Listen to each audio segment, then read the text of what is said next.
Bismillahirrahmanirrahim. Assalamualaikum, bertemu kembali dengan saya Rumanas Prasetyo, masih dalam rangkaian tutorial mengenai Excel. Dan hari ini kita akan main-main sama DAX ya, atau sama pivot table lebih tepatnya. Dan pokok bahasan kita pada video tutorial kali ini adalah bagaimana cara mengaplikasikan VLOOKUP mungkin ya, function yang mirip dengan VLOOKUP akan tetapi di pivot table. Jadi buat rekan-rekan yang sudah sering menggunakan Excel mungkin tidak asing lagi dengan formula yang sudah sangat-sangat terkenal yaitu VLOOKUP. Akan tetapi pada saat menghadapi satu kasus yang memang membutuhkan satu skenario VLOOKUP dan itu harus disajikan dalam report yang biasanya dipakai bersama pivot table, tentu akan membutuhkan satu trik tersendiri, dan itu hanya bisa dicapai dengan memanfaatkan si DAX ya, atau formula DAX. Dan untuk tujuan itulah video tutorial ini dibuat ya. Oke, saya akan buat satu tabel dulu, atau dua buah tabel. Yang pertama adalah tabel acuan yang akan kita buat, yang kedua adalah tabel transaksinya, dimana nanti tabel transaksi ini akan mengacu pada tabel acuan dan akan mengambil data dari tabel acuan, atau yang sering kita sebut dengan mengambil data atau VLOOKUP dari tabel acuan. Jadi kita buat dulu satu tabel acuan, dan sengaja saya buat dari awal di sini agar rekan-rekan memahami, karena memang jika saya langsung buat tabel acuan dan tabel transaksinya, tentu rekan-rekan akan bingung mengikuti video tutorial saya ini. Jadi saya buat saja satu tabel di sini, misalnya sheet ini saya namai dengan sheet atau tabel, atau saya namai dengan sheet acuan seperti ini ya, dimana sheet acuan ini akan saya isi dengan tabel acuan. Misalnya saya kasih nama di sini adalah tabel acuan. Saya tambahkan di sini misalnya produk ID ya, produk ID atau ID dari si tabel acuan, kemudian product name ya, product name atau nama produknya. Nanti kita buat contoh sesimpel mungkin ya, misalnya harga lah di sini, harga bukan harga ya, harga. Saya buat saja misalnya 4 produk ID ya, 1 2 3 4. Misalnya saya kasih nama produk name misalnya beras, kedua adalah gula, yang ketiga adalah misalnya rokok, yang keempat adalah apa ya, misalnya gula, beras, rokok, minyak ya, misalnya minyak goreng. Oke, kita kasih harga misalnya beras per kilonya 12.000 lah misalnya ya, gula misalnya 6.000, rokok misalnya mahal ini kan udah dimahalin misalnya 25.000, ternyata mahalan rokok ya daripada beras ya. Minyak goreng misalnya minyak goreng kita buat 7.000. Nah seperti ini. Oke, kita format dulu sebagai tabel, klik dan blok, kemudian klik pada tab home, pergi pada style di sini, kemudian klik pada format as table. Saya pilih format yang sederhana, warna biru seperti ini. Saya centang pada table header, saya klik OK. Kemudian masih dengan tabel terseleksi, saya pastikan pada tabel desain ini saya pilih. Kemudian saya klik pada tabel name di sini, saya namai dengan tbl underscore misalnya acuan lah ya, acuan. Tekan enter, acuan, tekan enter. Oke, saya pergi ke sheet berikutnya, saya klik pada new sheet, saya klik pada tombol plus di sini sehingga membuat satu sheet baru. Saya double klik, saya namai dengan sheet transaksi seperti ini ya. Sheet transaksi ini adalah transaksi yang terjadi setiap harinya. Jadi jika saya buat di sini misalnya tabel transaksi, saya maunya di sini adalah produk ID-nya ya. Produk ID-nya adalah apa aja nanti boleh. Saya geser dulu. Saya kasih di sini tanggal ya, tanggal transaksi. Format seperti ini akan rekan-rekan sering dapatkan pada satu aplikasi yang sudah berdasarkan database, dan Jika rekan-rekan buat suatu aplikasi Excel, tidak salahnya mencontoh format seperti ini ya, ada tanggal transaksi, produk ID, dan lain sebagainya ya, sehingga nanti akan gampang melakukan analisis. Tanggal transaksi, produk ID, kemudian jumlah ya, atau quantity ya, QTY biasanya ya, tulisannya QTY sebenarnya quantity. Apalagi ya, mungkin ini aja dulu ya. Saya buat tanggal transaksinya misalnya dari tanggal 1 Januari sampai misalnya sampai 20 Maret lah ya, seperti ini. Produk ID-nya, karena tadi di sini kita hanya membuat satu tabel dengan 4 produk ID, saya balik lagi ke sheet transaksi. Saya generate saja di sini dengan random ya, range between. Saya ambil dari 1 sampai 4, kurung, tekan enter, saya double klik, saya Ctrl C, kemudian saya copy dulu ya, klik kanan copy, kemudian klik kanan paste value ya. Saya sudah mempunyai satu tabel dengan produk ID-nya yang acak dari 1 sampai 4 ya, dimana produk ID ini akan kita hubungkan dengan sheet acuan. Misalnya di sini produk ID 4.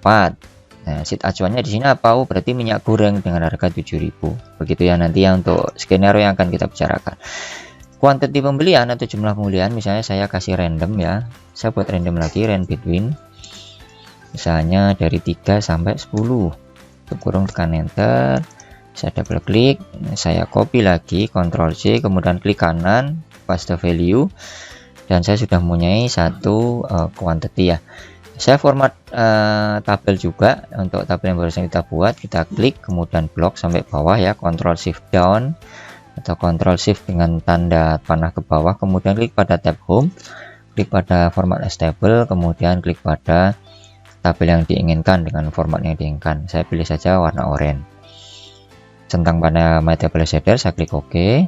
Kemudian dengan masih tabel terseleksi, pastikan saya klik pada tabel desain di sini, kemudian klik pada tabel name, saya namai dengan TBL underscore misalnya transaksi. Oke ya, kita sudah mempunyai satu tabel transaksi dan satu tabel acuan. Dan biasanya para pengguna Excel akan, jika tabel yang tersedia hanya seperti ini, para pengguna Excel biasa akan cenderung membuat satu kolom bantu di sini dengan nama VLOOKUP lah ya, misalnya harga.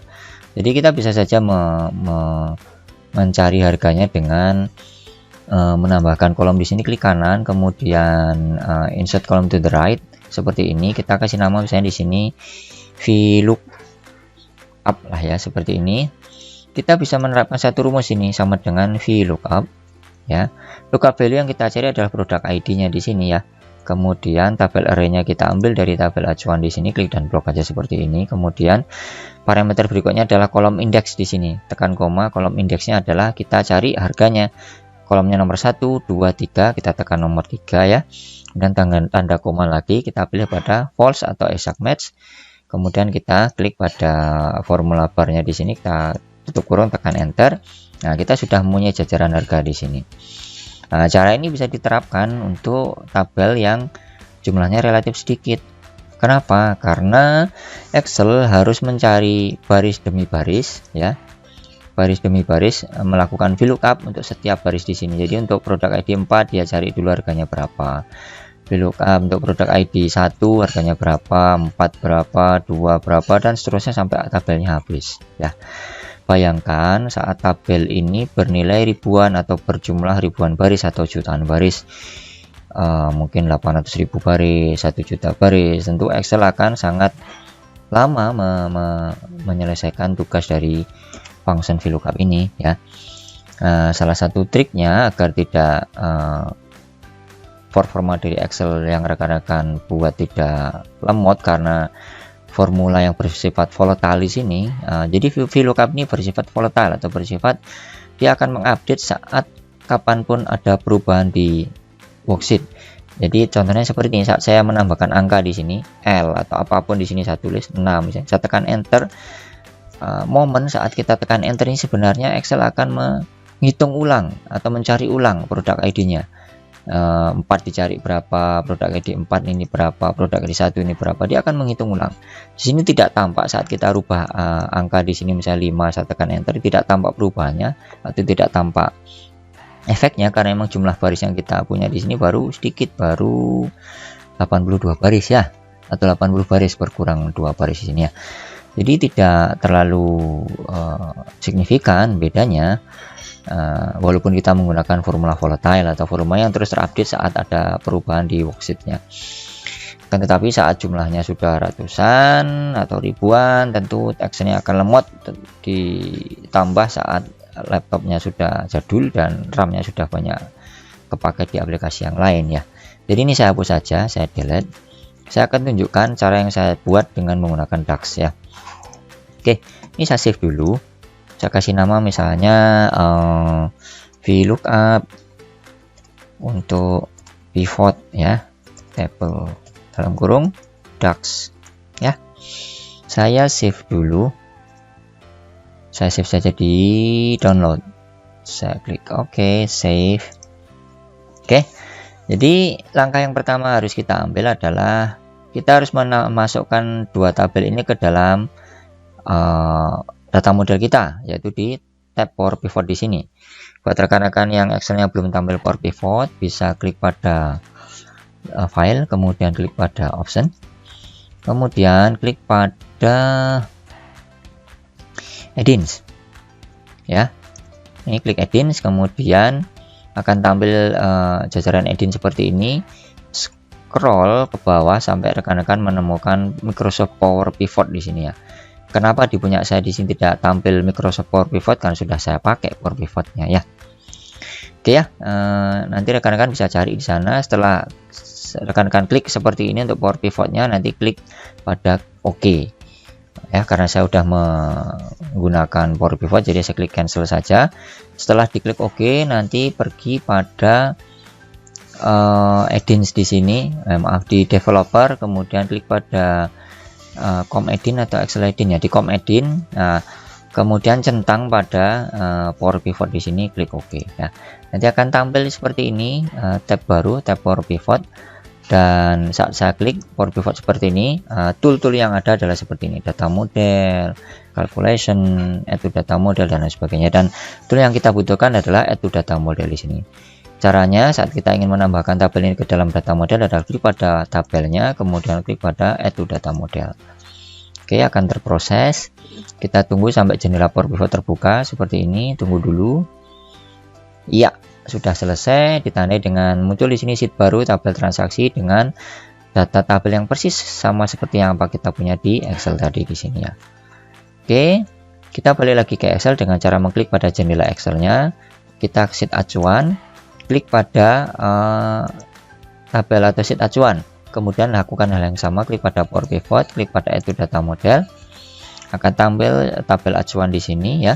Nah, cara yang harus kita ambil agar kita bisa menampilkan si VLOOKUP di pivot table adalah seperti ini.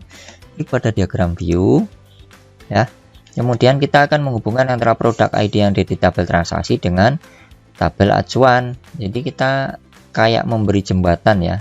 Seperti ini, kita bangun jembatan antara tabel acuan dan tabel transaksi. Saya klik dan drag dan lepas, akan muncul relationship seperti ini ya. Tandanya apa? Tandanya adalah ada tanda garis seperti ini dan tanda panah, yang artinya adalah di sini hanya ada satu data unik, sedangkan di sini ada tanda bintang adalah ada banyak data produk ID yang sama. Jadi jika kita terjemahkan dengan bahasa manusia adalah seperti ini. Kita bisa mengambil data yang ada di tabel transaksi ini dengan data yang ada di tabel acuan. Kenapa? Karena sudah kita bangun jembatan di sini ya, jembatan data. Untuk tanda panah di sini sebenarnya kita tidak bisa mengambil data dari sini ke langsung atau direct langsung dari tabel acuan. Untuk itu kita memerlukan bantuan formula yang dinamakan dengan related ya. Formulanya namanya related, atau yang kita kenal atau cara kerja yang sama seperti yang ada di Excel adalah VLOOKUP ya. Setelah terbangun relationship seperti ini, kita balik lagi ke data view ya. Kita coba tes dulu di tabel transaksi. klik pada tabel transaksi, kita baru mempunyai tanggal, transaksi, produk ID, dan quantity. Kita belum mempunyai harga satuannya ya, yang kita ambil dari tabel acuan di sini berdasarkan produk ID tadi di sini. Misalnya produk ID 1 ya 12.000, produk ID 4 7.000, sama seperti yang kita lakukan tadi di Excel ya. Balik lagi ke tabel transaksi, kita coba klik di sini ya, di salah satu barisnya, kemudian klik pada formula bar di sini. Tuliskan saja di sini sama dengan, kita pakai formula related namanya ya, related ya, ini related, tekan tab ya. Acuannya atau parameter yang diminta adalah kolom name saja. Jadi kita ambil dari tabel acuan, kita ambil harganya saja ya.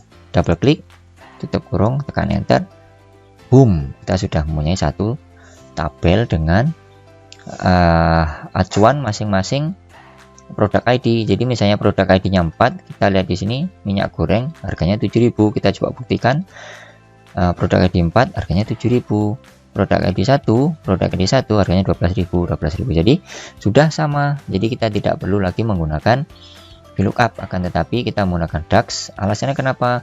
Karena saat kita menggunakan VLOOKUP, sifatnya adalah volatile. Saat ada perubahan sekecil apapun di sheet akan dihitung ulang. Sedangkan di DAX di sini hanya saat kita butuhkan saja si formula ini akan dieksekusi ya. Jadi kita buat saja sebuah measure di sini ya. Nah, jadi ini calculated column ini saya hapus saja. Klik dan blok, saya delete untuk formulanya, saya klik enter. Klik kanan di sini, saya klik pada delete columns, saya klik yes ya. Formula yang sudah kita buat tadi kita bisa terapkan pada measure. Jadi sebelum kita buat measure, kita buat dulu satu pivot table di sini ya. Klik pada pivot table. Saya buat pada new worksheet saja, atau saya buat di sini aja lah ya, di sampingnya tabel acuan, biar nanti bisa kita buktikan untuk benar dan enggaknya. Existing worksheet, klik pada sheet acuan ya, saya pilih pada sampingnya sini pada H2 saja, klik OK. Klik OK. Ini adalah blueprint dari pivot table kita. Klik pada tabel transaksi, klik dan drag untuk misalnya tanggal transaksi, kemudian kita pilih pada quantity. Sudah muncul kuantitinya di sum ya, untuk tiap-tiap bulannya ya, seperti ini ya. Kemudian kita nggak bisa tahu untuk harganya berapa, jadi karena kita hanya tahu kuantitinya tanpa tahu harganya, kita tidak bisa mengetahui total penjualannya ya. Jadi untuk membuat si harga ini bisa tampil di sebelah kanan pivot table di sini, yang saya buat seperti judul tutorial ini adalah VLOOKUP pada pivot table, kita harus membuat satu measure ya. Jadi nanti kan kita buat satu measure atau satu parameter yang bisa kita cantolkan atau kita gabungkan pada pivot table di sebelah sum of quantity di sini ya. Oke, oh ya, sebelum kita ke power pivotnya lagi, di sini kita amati bahwa si tanggal yang kita buat tadi sudah dikelompokkan berdasarkan bulan di sini ya, sama si pivot table-nya. Dan saya tidak ingin ada ini karena memang fokus pembahasan kita bukan di sini ya, dia hanya di VLOOKUP. Jadi yang sementara ini saya hapus dulu untuk month, yang di sini tanggal transaksi. Untuk month saya klik dan drag, saya buang saja seperti ini, sehingga saya mempunyai satu satu tabel yang persis seperti yang kita buat di ini ya, di tabelnya tadi ya, di tabel transaksi tadi. Jadi setelah tampilannya seperti ini, kita coba klik pada pivot table lagi ya. Kita buat measure yang bisa nanti menampilkan harga di sampingnya si pivot table di sini ya. Jadi saya geser dulu, maaf mouse saya error. Saya geser dulu untuk pivot table, power pivotnya. Kemudian saya klik pada tabel transaksi. Saya klik dimanapun di sini, saya buat satu measure. Misalnya di sini saya kasih nama related harga lah ya, karena saya ngambil dari peracuan harga. Saya buat saja di sini related harga, saya kasih nama dengan, saya kasih rumus dengan related, karena ini adalah rumus yang cara kerjanya sama atau persis dengan VLOOKUP yang ada di Excel atau di worksheet ya. Akan tetapi jauh lebih sederhana, kita cukup menuliskan related, kemudian kolom yang mau kita tuju. Kolom yang mau kita tuju adalah di tabel acuan tadi di sini ya. Saya klik pada tabel acuan, tutup kurung, tekan enter. Oh iya, saya lupa. Untuk apa namanya, related ini karena menghasilkan atau function yang menghasilkan tabel, kita harus membungkusnya dengan satu function lain yang hanya menghasilkan satu nilai, yaitu kita bisa menggunakan min x, max x, atau sum x. Saya menggunakan sum x saja ya, saya pilih sum x ya, sum x. Kemudian tabelnya tabel apa, kita pilih saja tabel transaksi di sini karena kita bekerja di tabel transaksi ya. Kemudian expression yang kedua, parameter kedua adalah expression, kita tekan tanda koma. Expressionnya adalah related tabel acuan di sini ya. Kita tambahkan tutup kurung biar si sum x nya tutup kurungnya lengkap. Saya tekan enter. Ya, sudah muncul angka. Jadi kita sudah punya referensi harga dari tabel acuan yang bisa kita lekatkan di pivot table yang kita pasang di ini si pivot table dari tabel transaksi. Kita coba ya. Jadi kita kembali ke Excel. Jika kita amati pada jajaran pivot table fields, kita sudah mempunyai satu kolom tambahan yang barusan kita buat, yaitu related harga dengan tanda fx, yang tandanya adalah ini adalah tabel atau measure atau kolom tambahan yang bisa kita sematkan di samping pivot table-nya di sini ya. Jadi kita tinggal klik dan drag pada value di sini, kita sudah mempunyai satuan harga di sini ya. Tentu ini tidak menarik buat rekan-rekan seribet tadi hanya untuk mencari harga, sedangkan kita bisa menggunakan VLOOKUP. Nah, menariknya di sini ya, karena kita tadi sudah mempunyai related harga di sini ya. Misal ini saya buang, saya langsung bisa mendapatkan total salesnya, yaitu saya kembali dulu. Saya langsung bisa menggunakan sum of quantity ini, saya kalikan dengan harga, saya bisa langsung menambahkan total penjualan atau total sales di samping pivot table-nya ya.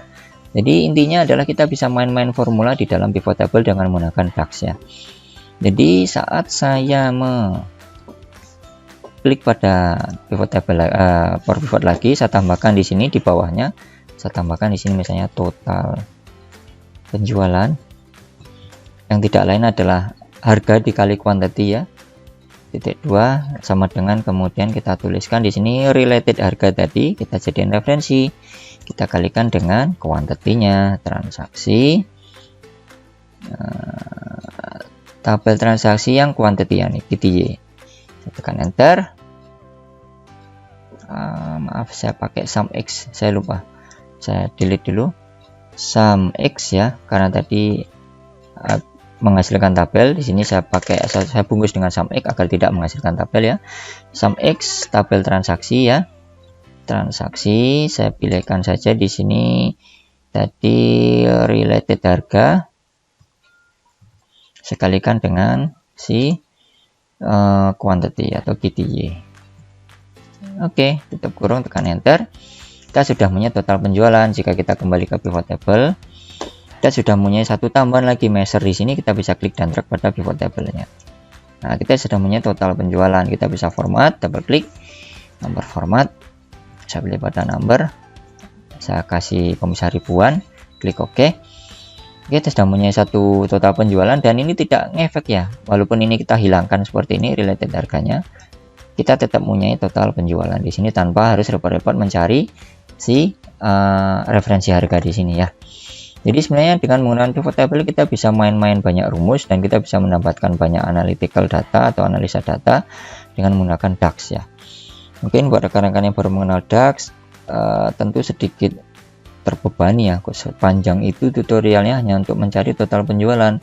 Bukankah kita bisa pergi ke tabel transaksi di sini, kita tambahkan VLOOKUP, kita tambahkan perkalian antara quantity dikali hasil VLOOKUP-nya tadi akan menghasilkan total penjualan. Akan tetapi untuk performa atau analytical data yang lain kita tidak bisa ya. Misal ini, jika kita ingin mengetahui ada berapa penjualan yang ada di produk beras atau produk ID yang dengan nomor 4, nomor 2 atau nomor 1, kita tentu akan melakukan satu analytical proses di sini dengan banyak rumus. Akan tetapi dengan menggunakan DAX nanti di tutorial berikutnya ya, setelah ini akan saya jelaskan bagaimana cara kita mengetahui. Jadi kita bisa ke sheet acuan di sini, kita bisa membuat satu pivot table dengan acuan seperti ini. Beras terjual menghasilkan berapa rupiah, gula menghasilkan berapa rupiah, rokok menghasilkan berapa rupiah, tanpa harus kita repot-repot mengolah tabel aslinya, hanya kita olah di pivot table-nya. Oke, cukup panjang ya tutorial kali ini. Memang dasar-dasar DAX memang harus dipahami dari awal agar bisa dikembangkan ke dalam analytical data yang lain. Baik, demikian tutorial kali ini tentang bagaimana cara menambahkan formula di DAX atau di pivot table, yang khususnya pada tutorial kali ini adalah VLOOKUP. Mudah-mudahan bisa bermanfaat tutorial kali ini. Buat rekan-rekan yang belum gabung di grup Facebook saya, silahkan gabung, linknya saya sertakan di deskripsi. Buat rekan-rekan yang ingin mendapatkan file ini, silahkan cek di link deskripsi. Buat rekan-rekan yang tidak ingin ketinggalan video saya berikutnya, silahkan klik tombol subscribe. Untuk rekan-rekan yang merasa video saya bermanfaat, silahkan share atau klik tombol like. Baik, bertemu lagi dengan saya Rumanes Prasetyo. Jangan lupa untuk mengunjungi kawan excel.net untuk video tutorial yang lain. Assalamualaikum warahmatullahi wabarakatuh.